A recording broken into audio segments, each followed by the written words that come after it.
Hello, তোমরা সবাই কেমন আছো? তো আজ চলে এসেছি একটি র্যান্ডম ভিডিও নিয়ে।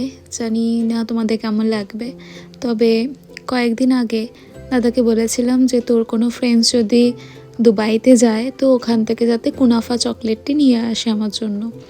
তো দেখো, ও অ্যামাজন থেকেই অর্ডার করে দিয়েছে। যাই হোক, চকলেটটি খুবই টেস্টি ছিল।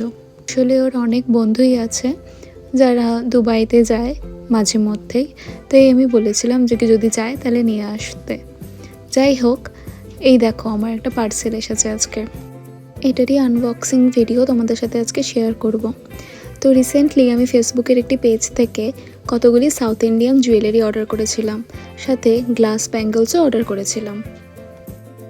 আর এই গ্লাস ব্যাঙ্গলসগুলো তো এখন বহুত ট্রেন্ডে চলছে, তা আমিও ভেবেছিলাম কতগুলো কিনে নিই। যাই হোক, এই পেজটিতে খুবই ভালো ভালো গ্লাস ব্যাঙ্গেলস সেল করছিল। তো ওখান থেকে মোটামুটি 4-5 রকমেরই গ্লাস ব্যাঙ্গেলস নিয়েছিলাম। এই মাল্টি কালারের ব্যাঙ্গেলসটি খুব সুন্দর ছিল। ব্যাঙ্গেলসগুলিকে বেশ ভালোভাবে মিক্স অ্যান্ড ম্যাচ করে পরা যায়।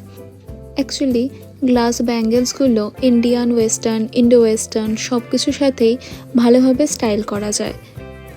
এখন তো এই ঘুঙরু ব্যাঙ্গেলসগুলো খুব ট্রেন্ডে এসেছে, তো আমিও নিয়েছিলাম। এই পেজটির থেকেই নিয়েছি। পেজটিতে খুবই সুন্দর সুন্দর ব্যাঙ্গেলসের সেট বলো, টেম্পল জুয়েলারি সেট বলো, খুব সুন্দর সুন্দর পাওয়া যায়। আর সাউথ ইন্ডিয়ান জুয়েলারির মধ্যে আমি এই চোকারটা নিয়েছিলাম। চোকারটা সত্যি খুবই সুন্দর এসেছিল, সাথে এই ছোট্ট টাইপের একটি ঝুমকো দিয়েছিল। এই দেখো, এই রাজওয়াড়া ব্যাঙ্গেলসটি নিয়েছিলাম ওদের ওখান থেকে। ওদের ওখানে রাজওয়াড়া সেটগুলো খুব সুন্দর সুন্দর এনেছিল। এরপরে একটা হাসুলি নিয়েছিলাম, যেটা মাল্টিপল পেন্ডেন্টের সাথে পেয়ার আপ করতে পারবো। এরপরে যে ব্যাঙ্গেলসগুলো এনেছিলাম ওগুলোকে ভালোভাবে গুছিয়ে নিচ্ছিলাম। এই ব্যাঙ্গেল বক্সটি আমি মিশোর থেকে নিয়েছিলাম। কোয়ালিটি খুবই ভালো এসেছিল। আর অ্যাকচুয়ালি মিশো প্রোডাক্টগুলো না পুরো আনএক্সপেক্টেড থাকে, কখন কোনটা ভালো আসবে বোঝা যায় না। চলো, আজকের ভিডিওটা এতটুকুই থাকলো। তাহলে আজ আসি, টাটা।